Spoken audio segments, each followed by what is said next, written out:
The Shenandoah campaign was a remarkable campaign of the American Civil War, a campaign in which Stonewall Jackson managed to defeat 3 Union armies, a force 3 times as large as his. This campaign has fascinated people pretty much ever since it happened. It has been studied ever since. It is still studied nowadays. It is the subject of several games, and now we have a Columbia Block War game, Shenandoah Jackson's Valley campaign. The campaign is fascinating. I like the Columbia Block War game system, so I definitely was interested in this game. Today I'm going to share my impressions about the game with you, and we're going to see what happens when this campaign receives the Columbia treatment. This is the board for the game. It is a mounted board, it is clean and functional, but I have to say it seems a little less nice looking than the average Columbia block game maps that we have been used to in recent years. I just found it a little less aesthetically appealing, but again, it gets the job done, no doubt. The map shows a net of towns. They may be red towns, and the red towns are in this area here. Those are Confederate towns. You have minor towns and major towns that have a larger red dot and a number printed on them, and that's the number of victory points that the town is worth for the opponent if the opponent occupies it. And here you have Union towns. What you see here is the setup of the game. It shows the 3 Confederate divisions, 1, 2, and 3, and then we have 3 Union divisions, 1 and then 2 divisions scattered around here.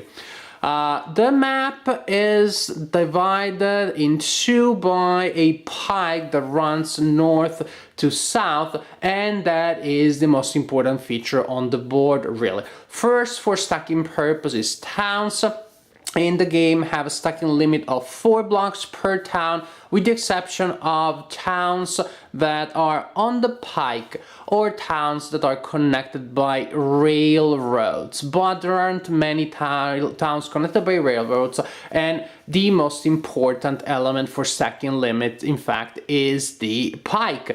In fact, this is the area where you will be able to concentrate the largest groups of units to launch powerful attacks against the opponent. Also, the pike is crucial for supply purposes.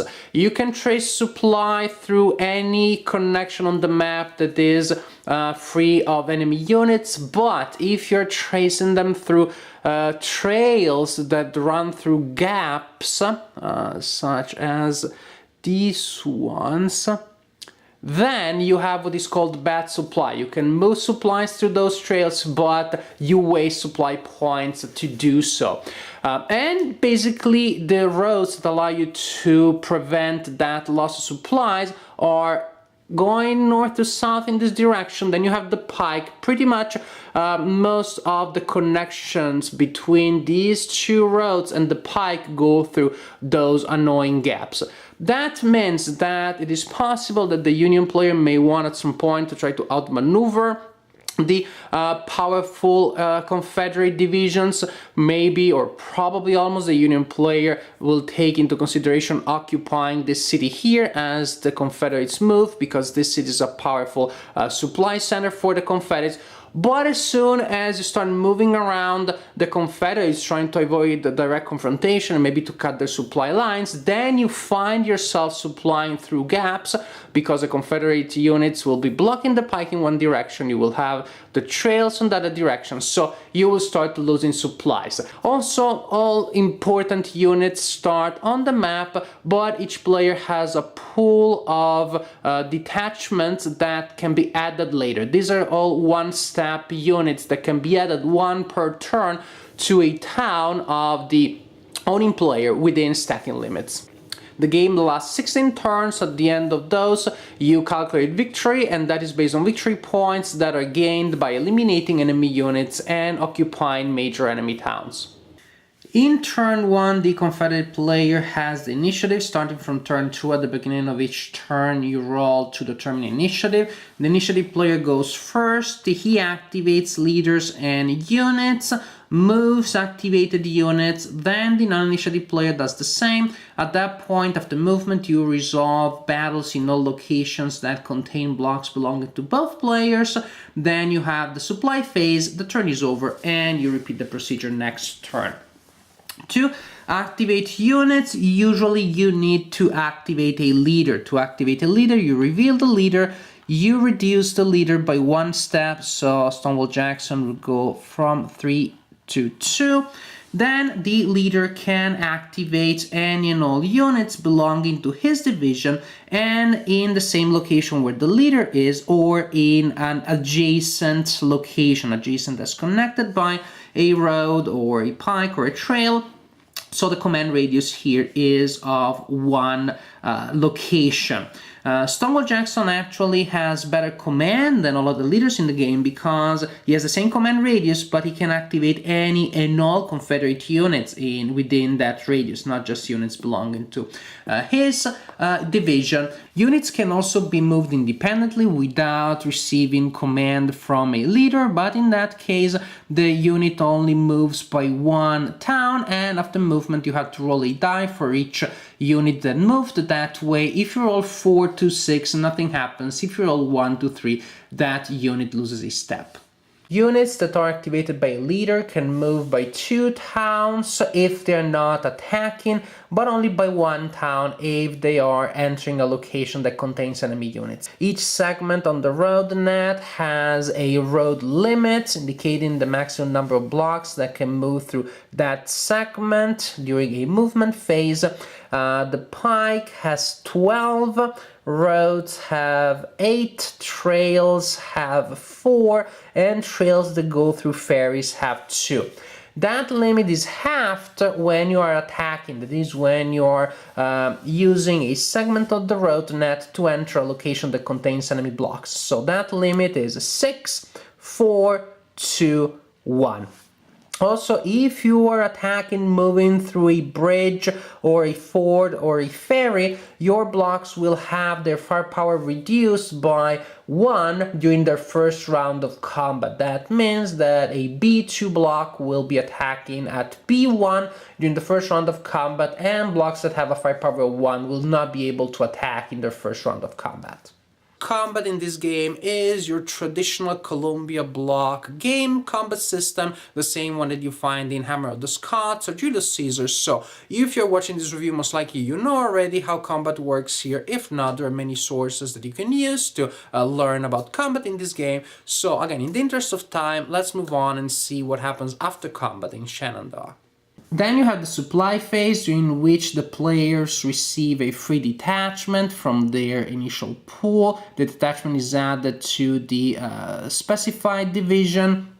And during this phase, players also receive supply points that they can use to give steps to reduce units. And it is very important to give steps back to the leaders because the leaders lose a step each time that they activate, so you need to keep resupplying them if you want to activate them. The Union player receives 3 supply points and the Confederate player receives 2. Each of these points can be used to give a point of strength to a reduced unit. But for a unit to be able to receive a supply point and recover a step, the unit must be in supply, so it must be able to trace a line of supply to a supply source. Different divisions will have different sources. For example, this town here is the supply source for shields. Other divisions have other sources. A supply line must go through friendly towns or vacant minor enemy towns, so it is okay for the Union player to supply through that town, or major occupied enemy towns. If a major enemy town is not occupied, control reverts to the original controller, so in this case that town goes back to be Confederate and the Union player cannot trace a supply line there, so the Union player must always occupy that town if he wants to supply through that town, which is actually pretty important to supply shields. Why? Because you will be able to spend a point of supply to regain a step only if the unit that you're assigned the step to is in good supply. If it's not in good supply, the unit will have to spend 2 supply points to regain a step. And it is really crucial for the Union to be able to maintain good supplies, because in that case that means that the 3 supply points that the Union player receives each turn will result in 3 steps. That will allow the Union player to recover steps faster than the Confederate player does. The Confederate player only has 2 supply points, but if the Union player is in bad supply, then most likely will be able to only recover 2 steps, and he will lose that potential advantage, the advantage from having more supplies shipped to him.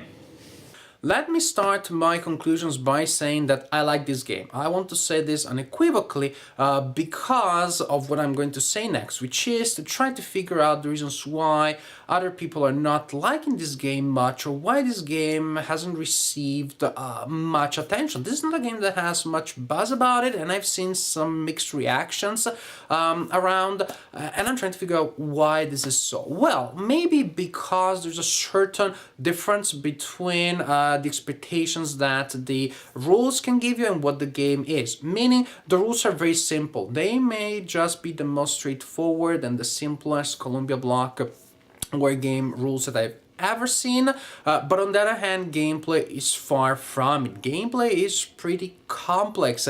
Gameplay can be quite a puzzle, and it has many subtleties. It will take you a while to learn all the situations that can arise from the map, the way in which the map is organized, and the way in which the units are positioned at the beginning, how you interact with different types of road, and with command problems and supply problems.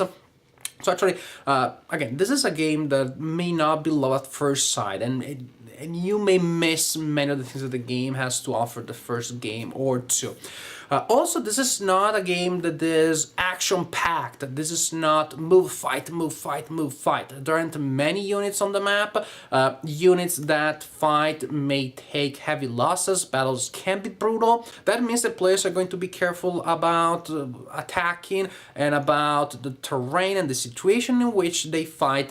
That means that the pace of the game is discontinuous. You will have several turns in which there is no fighting, which players are struggling for position, are trying to create a situation in which finally they will be able to attack comfortably or to defend comfortably, to lead the opponent into a trap. There is a slow build-up phase, but then when the trap springs, then of course is a big payoff. Whatever happens, it is gonna be interesting and exciting. But I see how not everybody will like this. You may have a game, 16 turns, in which maybe you have 7-8 battles, 7-8 times in which people fight. And again, since you do not have so much direct action, this may be, I think, a turn off for many players.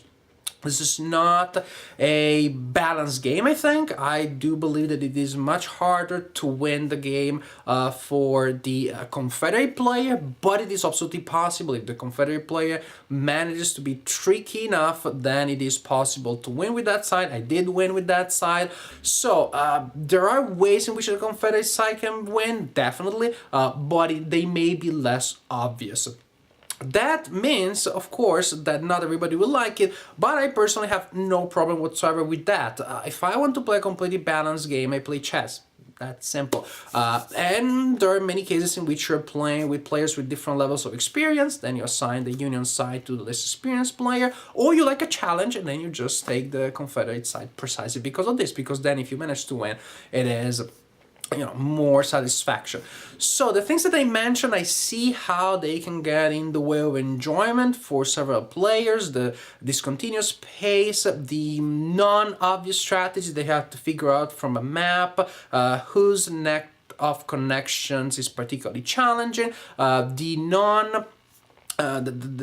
somewhat unbalanced nature of the conflict. But to me, all of these things are not a problem. I personally enjoyed this game. I really found it exciting. I like actually that different pace between the phases in which you are planning and scheming and positioning and preparing your traps and trying to prevent possible traps, and then the brutal confrontation that happens from time to time. I did not mind that at all. Actually, I found it a nice change of pace from many other games that I played. To me, this is a good game. I don't know that I could just recommend it to everybody, because I do not think that this is a game that everybody will enjoy. So I just hope that my review has given you enough information so that you can try to figure out whether or not you're going to like it. For me, this is a good game, and I hope that you are one of those who can enjoy it too.